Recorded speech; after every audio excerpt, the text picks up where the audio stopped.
Dante, hey, congratulations for the Fabulous Filipino Brothers. Thank you so much. I appreciate that. Well, you know what? I'm going to be honest with you. I actually thought this was a documentary about your family.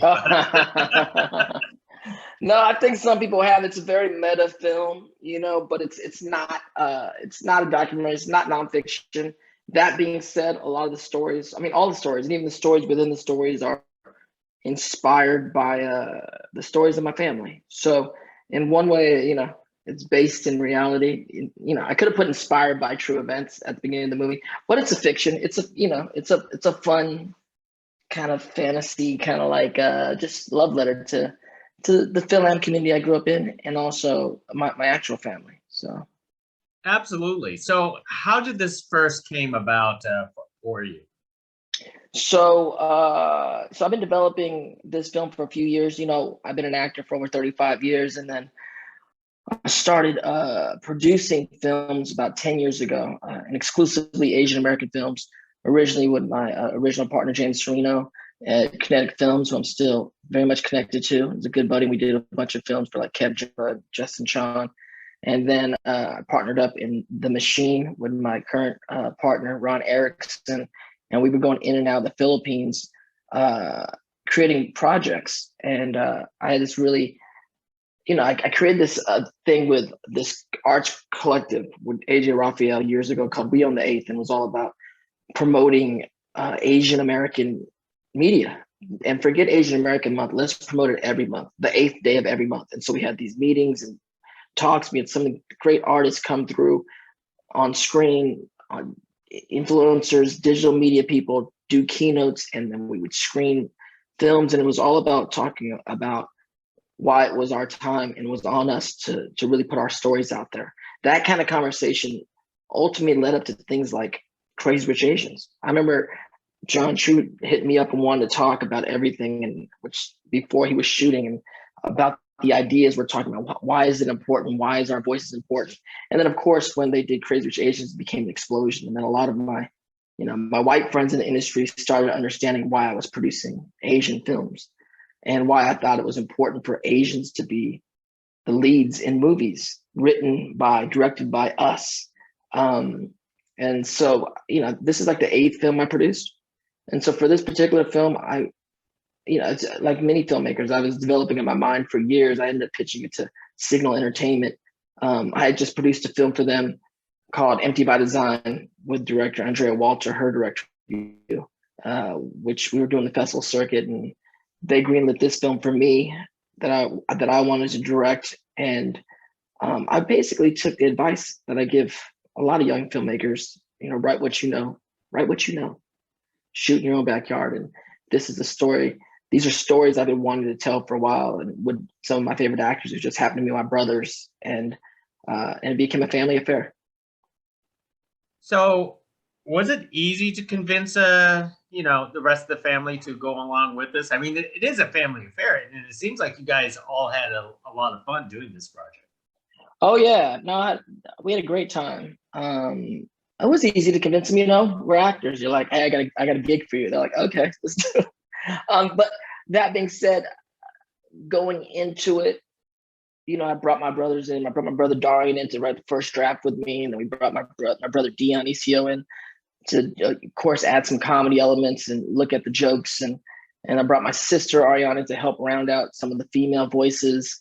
And we all knew, what we were talking about in each segment of the movie. And again, a lot of these are personal stories. They're very, Filipino families. There's a lot of sensitivity about what we're talking about, even though, even though it's not true, even though it's inspired by it, still, you don't want to hurt people's feelings. You want to like kind of be sensitive about the subject matter, and we're all involved. So, and we're talking about each other. So I wanted them to be involved in the writing and the producing and be a part of this. And I'm also honored for them really trusting me in helming this and getting it done, and and trusting me that I'm going to get it done and get it out there. So it was wonderful. So when you developed each storyline for each brother here, how closely related to the real person in terms of like personality? I mean, very, pretty close. It's like, it's very meta in that way. It's the characters are inspired by them. First and foremost, the brothers, my actual brothers, Derek, Darian, myself, and Dionisio. The characters that we play in the movies are named after my dad and his brothers. So those are my dad's. Those are the original Basco brothers. Deo, Danny Boy, Duke, and David are my dad and his brothers. So, it's inspired by. There's a lot of different levels in the story, but the characters that we created for these guys are based on not only them, but also on the work that they've done throughout their career. Look, as a first-time director, I was very fortunate that I had a great cast, and not only a great cast of amazing actors, but these are some of the closest people in the world to me. And not just as brothers, but as artists. We grew up together, right? And we studied together in conservatory for over 20 years.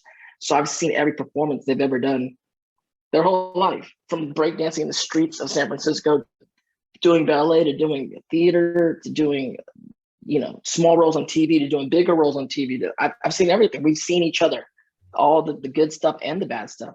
And so the reality about Hollywood is, whether you're Filipino, Asian, or white or black or whatever, you don't ever really kind of get to do what you can actually do. You don't get hired to do that. You only get hired for the roles they have out there. So if I get to do this, and I get to do this for my brothers, I want to create a platform for my brothers. I wanted them to be stars in their own, we co-star in this film, but I let them star in their own piece of the film, their own vignette, and really get to capitalize on what they can really do and show Hollywood, the world, like, yo, these are what these guys can actually do. You might have them come in and sometimes to do a small part, or myself to come and support whoever, right? But look, watch what these guys can actually do. And that was part of my impetus of like how I created this project and why I chose the stories I chose. It sounds like you gave a lot of leeway to your brothers as a voice towards this film. But was there a little bit of improv, or a lot of improv when you guys act? No, not actually. There wasn't a lot of improv, but there's some improv with the smaller, the supporting roles. But with the lead guys, it's not a lot of improv. They really didn't have to, because we really wrote it for each other. We were improvising in the writing, and we were actually. It's fun to write for your brothers, because when you're writing, you're putting words in other people's mouths, and to see your brothers say the lines you want them to say, and vice versa. And we were kind of getting each other like, dude, you really want me to do this? Want me to say that? Okay, all right. And then, so the improv was not a lot of improv. It was more in the creation of the dialogue and running the scenes and putting them together. We were getting a kick out of each other, and how, and the things that we wanted to say, and being impressed with what we want to say, and challenging each other to doing certain things in scenes that you may be uncomfortable doing, but like, let's try it. And again, trying to lock that up in the writing, because with the time that we had and the budget that we had, coming from the Philippines, where the budgets are much smaller than here in America, and an indie film and a very ambitious schedule, shooting in 2 different countries, shooting on location outside of Los Angeles. We didn't have a lot of time to do a lot of improv. It was about, let's get the script where we want to get to, as close as we can get to it, and then let's shoot what we got and see what we get. So from my understanding, you just said that this is your directorial debut, your first feature film. Yeah, this is my first feature film. So how was that overall experience? How did that came to the decision, out of all the brothers, you were the one to direct this? Yeah, I mean, it was, like I said, for me, it's been a process. All my brothers, we've all been in the industry together the whole time, over 35 years now, and my sister.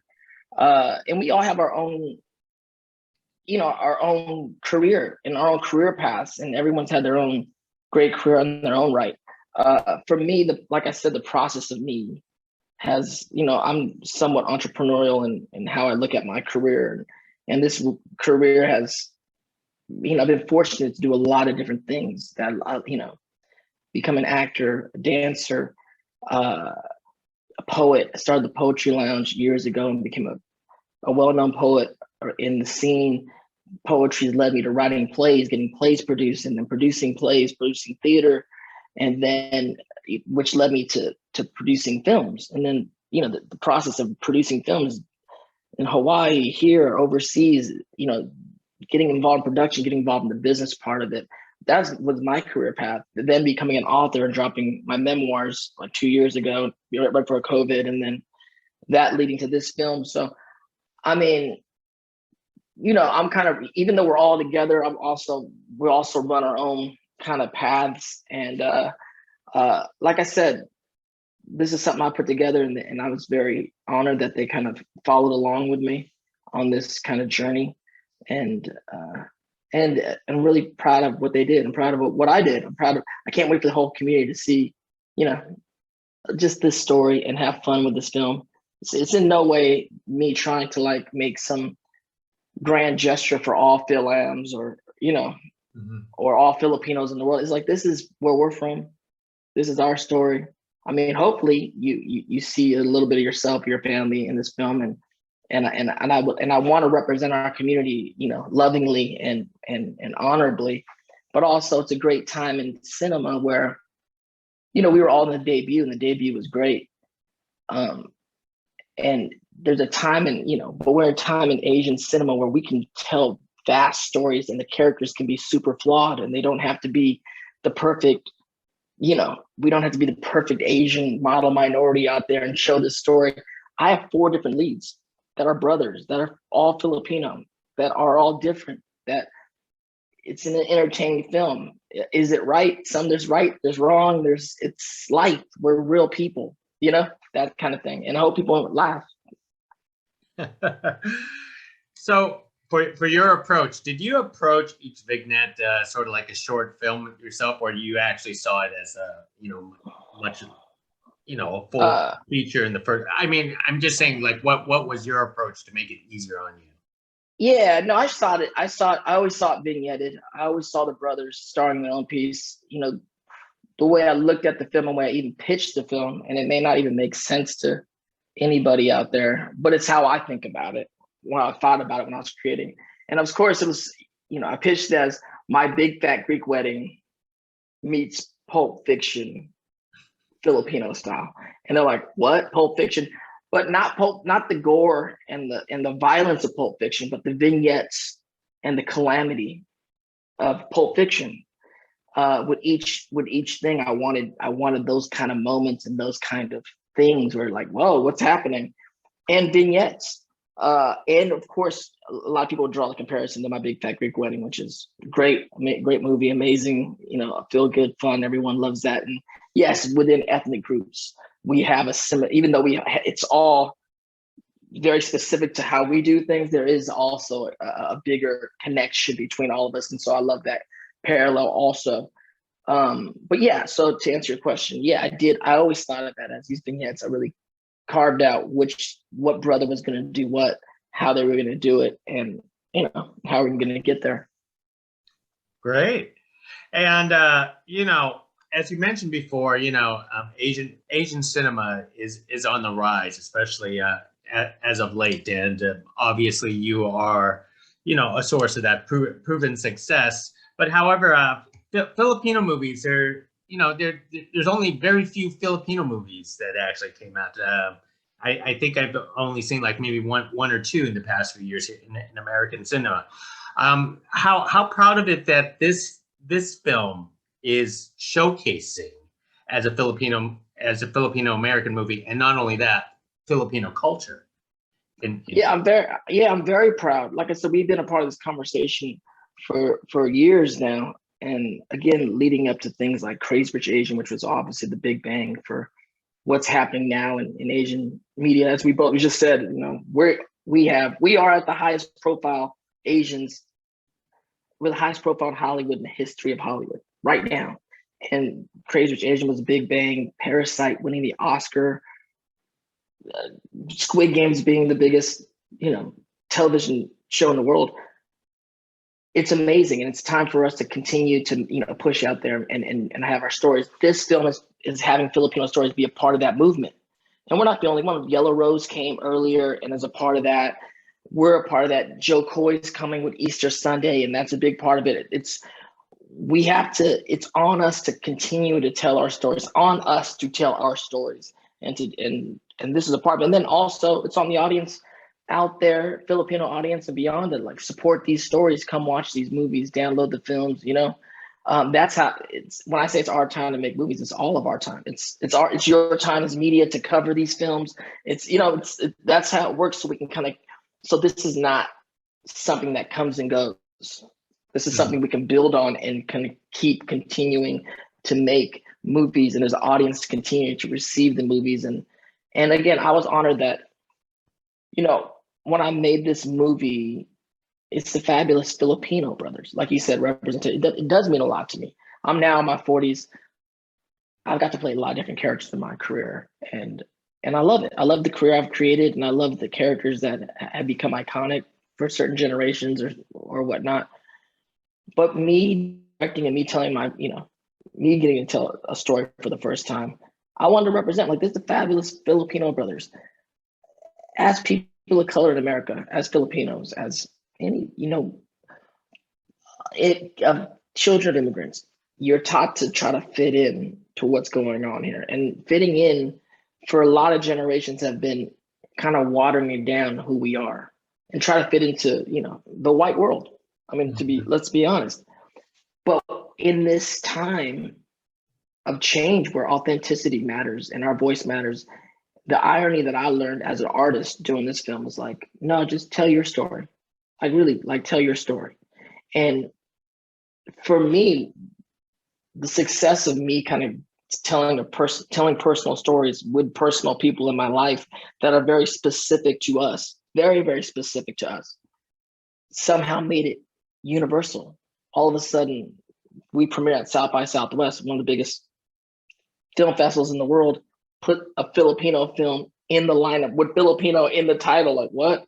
And then we, of course, we got produced out of the Philippines, but then 1091 Pictures picks up our film stateside, which is an American company that just loves the movie. And they're like, we're not picking it up because it's an Asian film. We're picking it up because it's a great film, man. Like we all love your film. We see our family in your family. And like, that's great. Like that's filmmaking, like that's storytelling. That's universal storytelling. That is absolutely. And Pittsburgh, is that a Filipino neighborhood? I when I lived in San Diego, I always knew like National City was definitely. Oh yeah. But, National City, Daly City is a big Filipino town. That's a city. Pittsburgh, yeah, there's a big community. So we grew up in Pittsburgh. That's like out in the cuts, you know, like the last when we were growing up, there was the last kind of BART stop on the BART up there. But yeah, it was kind of settled by a lot of World War II vets. And so of course there's a lot of Filipinos, there's a lot of Latinos, African American, and Italians. And that was like my grandfather and his friends, the Knights of Columbus, that kind of stuff was going on, the Fil-Am Association. And so it was a town where, you know, as a kid growing up, my dad and his friends and my uncles, you know, or my extended family, not my blood uncles, like my Filipino uncles, which is all the town leaders. Like my Uncle Joe was the mayor, my Uncle Pablo was the fireman, my Uncle Don was a policeman. You know what I'm saying? It's like when you're a Filipino, you're growing up in that situation and you don't even know what identity is yet. You're just understanding like, oh, the possibilities of who you can be is all that. And I love that about Pittsburgh and about growing up Pittsburgh. So I really wanted to write a, you know, pen something for our hometown, which I love that we got to shoot there. That's a great showcase of Pittsburgh. Now you also have one of the vignettes in the Philippines, which obviously you also want to showcase there. Tell us when you managed to pull this off. Yeah, I mean, I'm very thankful. Solen Youssef did the film with us. He's one of the biggest stars in the Philippines, and you know, really, again, for one of the vignettes, it was important as a film. I just wanted to tell the story. You know, a part of all the madness and the funny and the weirdness that goes on in that vignette, I also want to just kind of throw in there a little something for the Fil-Am. So like, go home, go home. It's important to go to the Philippines. We know so much about being American because we're Filipino American, but we actually, if we're honest with ourselves, we don't know enough about being Filipino. And when you go home to where you're from, you actually can learn a lot about yourself. A lot of things make sense you didn't even know you had questions about, you know? And again, that's not just for Filipinos, that's for everybody. There's actually a line in the movie, it's like everyone should go home, you know? in America, we're actually a nation full of immigrants. We're all from somewhere else. Go there, find out, like reconnect with some of those roots. And and we say, even white people, yes, you're not from here. Go back to where you're from and connect. And that's a world, that's one of the kind of like underlying stories I want to tell also. I know. I love that vignette. That was very beautiful. And I also love the fact that you showcase, because I'm not Filipino, but I didn't realize you guys love food so much. Oh yeah, there's a food vignette there that I think will be burned into people and audiences' minds forever. I know, no doubt about it. And my little brother Dionisio killed it, and so I can't wait to share that part. I'm sure that's going to steal the show for a lot of people, and will be an everlasting memory for them. So how did you basically make? Did you guys make all those food and eat them afterwards? I mean, this is all traditional Filipino food that we saw? Yeah, tons of traditional Filipino food made by a lot of the people in the neighborhood and family. I think we did order lechon. There's places the Filipinos who order the barbecue pig. We definitely needed that. And yeah, it's like a smorgasbord of food, Filipino and Asian, Pan-Asian food, and they just went to town and had a good time of it. I most certainly did, and I liked how you somehow inserted a Jollibee joke in there itself. That is terrific. So let me start wrapping things up with you, Dante, because this seems like an incredible experience for you, and you're making a lot of moves towards Asian cinema. Are you? What's up next for you? Are you going to be back in the director's chair again, or are you going back to acting again? I mean, just in the immediate future, there's a few movies I'm finishing as an actor. I'm finishing a film with Francis De La Torre in March. With my brothers, it's like a kind of like a heist kind of film.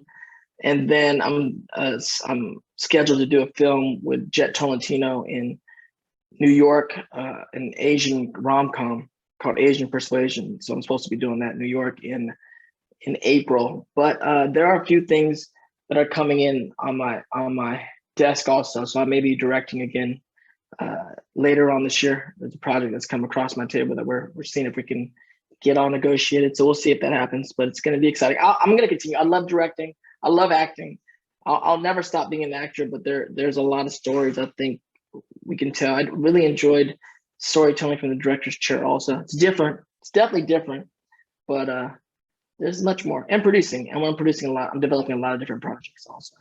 Right. And before I let you go, I know you probably got these questions like hundreds and millions of times, but do you felt like you have definitely moved on from what started it all with Steven Spielberg's Hook, or do you enjoy reliving that as fans approach you? No, I love it. It's a part of my career. I mean, it's a part of my life. I was Rufio when I was 15. I mean, to a lot of people, I'll always be Rufio, and Rufio is such an iconic character for a lot of reasons. The director Shang-Chi was just shouting out Rufio as he was, inspired by that to help kind of create what Shang-Chi is. And so it's like a great trophy piece in your, in your shelf of memories or whatnot. And with Comic-Cons around the world, Comic-Con becoming such a big, buzzword and a place to be these days, not only for fans, but also for the imagination of artists and creatives getting together at these places. Rufio and Prince Zuko of Avatar are like really big cornerstones for a lot of people. So it's something that I appreciate being a part of my life. Yeah, of course I moved on. It's been a long career, but I still, like, my corporation's called Rufio Incorporated, and there are things still that always get pitched to me about trying to revive him. And maybe there'll be a time that we can revive his story or use the lore of what he was to kind of introduce it to the next generation. I would love that. Most excellent. Well, Dante, thank you very much for talking to us about the Fabulous Filipino Brothers, and I can't wait to see what your next project is. Thank you so much. Thank you. Appreciate it. Bye now.